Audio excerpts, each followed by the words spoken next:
My story is a bit complicated, but I'll do my best to explain. My name is Julie, and I'm almost 33 years old.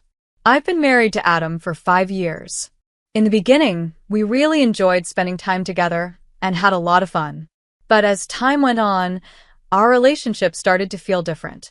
We settled into a routine that, while comfortable, felt repetitive and boring. They say sometimes couples can get too comfortable with each other, and I think that might have happened to us. Still, it was normal for us, and I thought we were doing fine. About a year ago, Adam's work got a lot busier, and he started going on business trips. Before this, he never traveled for work, so it was new to both of us. While he provided for us financially, and I also had a job, something felt off. Even when he was home, things didn't feel the same. Our conversations felt distant, and I couldn't shake the feeling that something was wrong. I told myself it was just the stress from work, but I still had my doubts. Our marriage looked like it was falling apart from the outside, but I didn't think it was that bad. To me, this was just how things were. Then one day, something strange happened. I came home from work to find Adam already there. He never usually got home before 11 p.m., but it was only 8 p.m. I was surprised to see him, and he welcomed me with a simple welcome home. That was unusual, so I asked why he was home so early. Adam explained that his father had been in an accident at work and was in the hospital. A car had hit his dad's car while running a red light. The accident left his dad paralyzed in both legs and one arm. Luckily, his life wasn't in danger, but he'd need a wheelchair from now on. This news was heartbreaking because Adam's dad loved outdoor activities like hiking and fishing. Now he would be dependent on a wheelchair and other people's help. Soon after, my mother-in-law shocked me by saying that she and Adam would be moving out, leaving me to take care of my father-in-law permanently. The real surprise came when I realized this meant she was supporting Adam's affair. They were planning to move in with his mistress, who also lived with Adam's father. They didn't seem to care about his father's needs, even though he now required constant care and attention. I was angry and hurt by their actions, but I couldn't imagine leaving my father-in-law alone to fend for himself. Then, something completely unexpected happened. My father-in-law, who I believed was bound to his wheelchair, suddenly stood up. I was shocked, having assumed he was unable to walk. This twist left me speechless and confused, wondering what other surprises might come next. In that moment, I felt overwhelmed by the betrayal, the secrets, and the unexpected actions of those around me. My life had taken a turn I never expected, and I wasn't sure what the future held. My father-in-law was always so kind and treated me like his own daughter. He was the type of person who would help anyone, and seeing him in a wheelchair after the accident broke my heart. He was hit by another car that ran a red light, and the accident left him unable to use both his legs and one arm. Knowing he would now rely on others for even the simplest tasks was painful, especially for a man who loved staying active. After the accident, Adam's mom called him to let him know what had happened. My husband, Adam, works for a different company than his father, so he couldn't leave right away to be with him. Adam felt frustrated that he couldn't be there to see his dad, and I was saddened, too. Such a kind man, now in a wheelchair, all because of an accident that wasn't his fault. But there was no time to dwell on it. When Adam looked at me, he said, "Julie, Mom has a favor to ask about Dad." I was curious and asked, "What does she need?" Adam replied, "She's asking if we can help take care of him together. Mom's getting older, and she thinks it will be hard to do it all on her own." "So, you're saying we'd need to move to your parents' house?" I asked, surprised. "Yes," he said. "There's enough space for us there, and it would mean a lot to both Mom and Dad. Is that okay with you?" I didn't know how to respond. I truly cared about my father-in-law, but taking on a role as a full-time caregiver was something I had never done before. The idea was overwhelming. Adam sensed my hesitation and held my hand, saying, "I know it's a big change and will be hard at first. But if we leave everything to Mom, she'll struggle, too." "Please, Julie. "I know we can do this if we work together." "It's going to be tough," I replied honestly. "I also have a job. How am I supposed to balance everything?" Adam looked at me and, after a pause, said, I want you to quit your job and focus on taking care of Dad with Mom. I'll handle all the financial stuff. Please, this means so much. I was taken aback. Quitting my job felt like a huge sacrifice. But Adam's desperation and my respect for his father made it hard to say no. After thinking it over, I agreed and quit my job to start taking care of my father-in-law alongside Adam's mom. As time passed, our routine settled in. Then, one evening during dinner, Adam made an unexpected announcement. He stood up and said, I've decided to take over Dad's company and become its president. This news shocked everyone, especially my father-in-law. He had never expected Adam, who had always avoided working in his father's business, to take on such a big responsibility. With tears in his eyes, my father-in-law looked at Adam and said, Thank you, Adam. I was worried about the future of the company, but now I feel relieved. Adam looked at his father with determination and said, I want to take care of it for you. In that moment, I saw how deeply Adam cared for his family and how much his father's well-being meant to him. Our lives had changed so much, and we all faced new challenges. But together, we were finding a way to make it work, no matter how tough things became. Yes, I'll do my best as a son, Adam told his father, reassuring him. His father, now chairman of the company, said, Please make sure it's a good place to work for everyone. Adam promised he would. Soon, Adam officially took over as president of his father's company, while his father-in-law, though technically retired, kept the chairman role. He left the day-to-day running of the company to Adam, but there was still plenty of work to be done. At first, I was proud of Adam. He was handling big responsibilities, and I knew this job was a big step for him. But within just 3 months, Adam started coming home very late, almost every night. I thought it was because he was still getting used to his role, but 3 months of constant late nights seemed a bit strange. Then, something else started bothering me. One night, I stayed up late, unable to sleep. When Adam finally came in, I noticed he had a strong smell of soap. That was unusual. I asked him about it, curious, but instead of explaining, he became defensive. He quickly said he was just working hard because taking over a business wasn't easy. Then he brushed me off, heading to bed without another word. I tried to ignore my feelings, but his reaction just made me more uneasy. Every time I tried to ask more, he would get irritated and snap at me. One evening, when I was exhausted after a long day, I tried to talk to him calmly. I didn't want to accuse him of anything. I was just curious about what was going on. But Adam seemed to take it the wrong way, accusing me of not appreciating his hard work. I'm doing this for us, so we can have a better life, he said angrily. I tried to apologize, but he ignored me, went upstairs, and made noise as he moved around the room, clearly annoyed. He turned away and began scrolling on his phone, refusing to listen. The next day, I got an unexpected visit from my mother-in-law. She was angry and said Adam had told her about our argument. She accused me of doubting Adam just because he was working hard for me. I tried to explain that I was only curious, not accusing him of anything, but she wasn't interested in hearing it. She scolded me, saying I shouldn't make Adam uncomfortable, and left, dumping all the housework on me. It felt so unfair. My mother-in-law had always acted like we shared the chores, but in reality, I did everything, including caring for my father-in-law during the day. She would find reasons to go out, and only come back in the evening. My father-in-law, who spent most of his time in his room, didn't realize how often she was gone. She even warned me not to mention anything odd about her absence to him or Adam. Her attitude only added more tension to our home.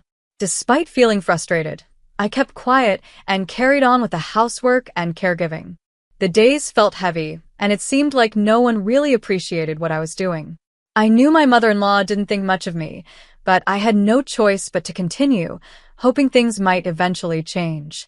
The main reason I was able to endure such a difficult life was because of my father-in-law. Every time I helped him, he would genuinely apologize. He would say, "Julie, I'm so sorry. You must hate taking care of an old man like me." I would always reply, "Don't worry about it. I see you as my real father. I'm happy to help." Hearing this, he would smile and say, "I'm so glad Adam married someone as kind as you, Julie. Despite all the trouble I've caused with my care, you're always so gentle and kind to me." "I'm lucky," I would respond. "I'm the lucky one to have such a caring father-in-law." His kindness and gratitude made it easier for me to keep going, even though my husband and mother-in-law's behavior made me feel uncomfortable and alone. My daily routine included helping my father-in-law settle in for the night and turning off the lights before heading to bed. One evening, after finishing up with my father-in-law, I returned to the living room and was surprised to find my husband, Adam, there with his mother. It was unusual for both of them to be around, and something felt off. My suspicions were confirmed when my mother-in-law dropped an unexpected bombshell. "Good timing, Julie," she said. "We need to talk. From now on, you'll be responsible for taking care of Scott for the rest of his life." I felt confused. "What do you mean?" I asked, trying to understand. But before I could fully grasp what was happening, Adam handed me divorce papers. "I have someone else," he said coldly. "We're leaving to live with her. You can handle the divorce papers on your own." I was stunned and devastated. As they packed their bags and ignored my tears, I sat alone in the silent living room, heartbroken. Tears streamed down my cheeks, and I felt completely lost. Suddenly, my father-in-law appeared in his wheelchair. "Julie, what's wrong?" "I heard some noise and came to check on you," he said, concerned. I struggled to find the words, my heart heavy with pain and confusion. After a moment, I shared everything that had happened. His expression grew serious, and I could see anger in his eyes. To my surprise, he then stood up, his voice suddenly strong and confident. "Let's fight back," he said firmly. I stared in shock, glancing at his legs. He apologized for keeping it a secret and revealed that he could actually walk. Then, from a drawer, he took out a large envelope and showed me its contents, evidence of Adam's infidelity and even my mother-in-law's. Stunned, I listened as he explained. Since Adam became president, he'd been leaving work right on time, but coming home very late. This made my father-in-law suspicious, so he hired a private investigator to look into it. The investigator uncovered Adam's affair, and further investigation revealed that my mother-in-law had been unfaithful as well, explaining her frequent absences during the day. In fact, she seemed fully aware of Adam's affair and even supported it. There were photos of them meeting together with Adam's mistress. My father-in-law looked at me with determination and said, "It's not right to hide this any longer. You deserve the truth, Julie. Now, it's time to confront them." In that moment, I felt a new strength rise in me, knowing I wasn't alone. My father-in-law's courage and willingness to stand by me changed everything. Together, we would face this betrayal, and I finally felt ready to take control of my life again. I looked at my father-in-law, who had been so supportive, and said, "I can't keep living like this. I want to fight back." He nodded, reassuring me, "Leave it to me." He immediately picked up the phone and made a call to someone at his company. Before long, Adam was removed from his position as president. My father-in-law then encouraged me to file for divorce and to ask for a fair division of our property. Following his advice, I quickly reached out to a lawyer to get everything started. About a week later, Adam came to my in-laws' house, furious.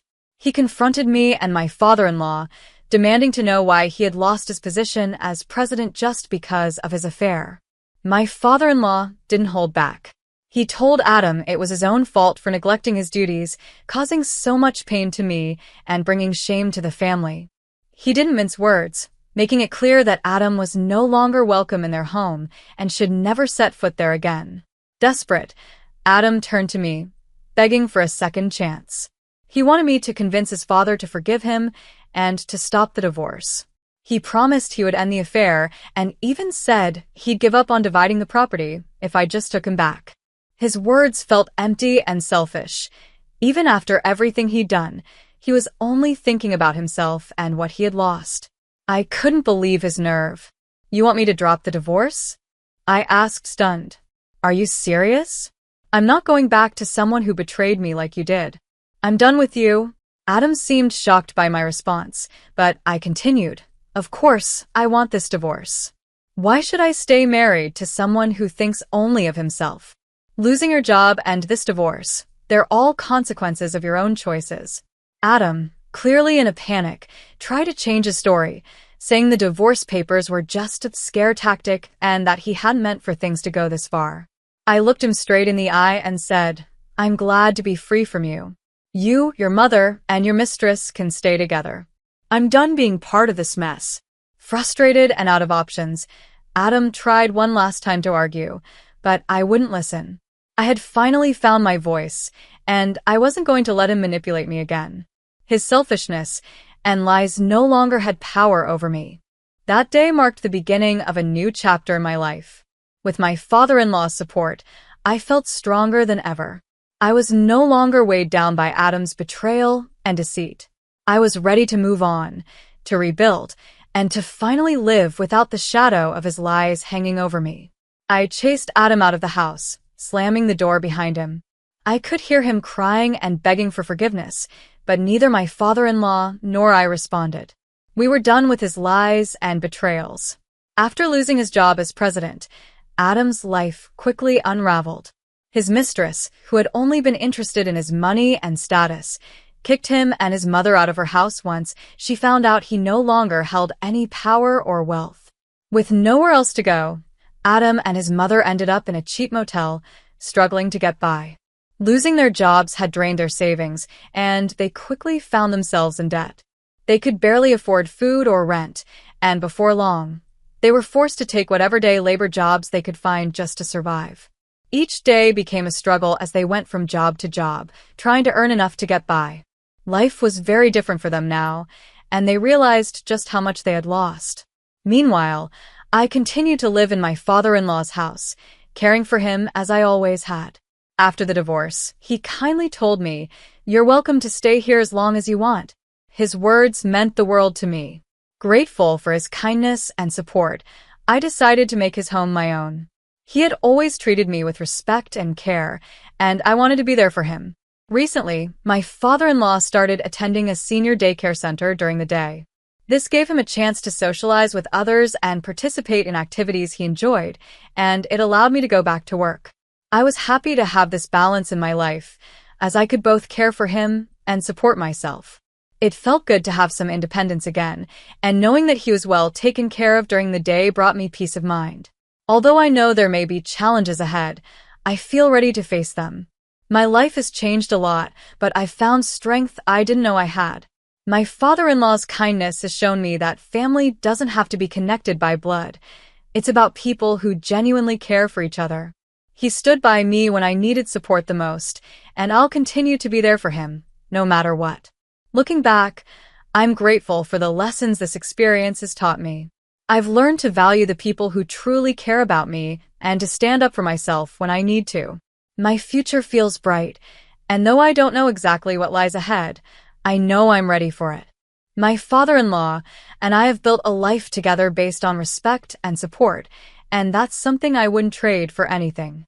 We may have faced hardships, but we've come out stronger, and now I finally feel at peace.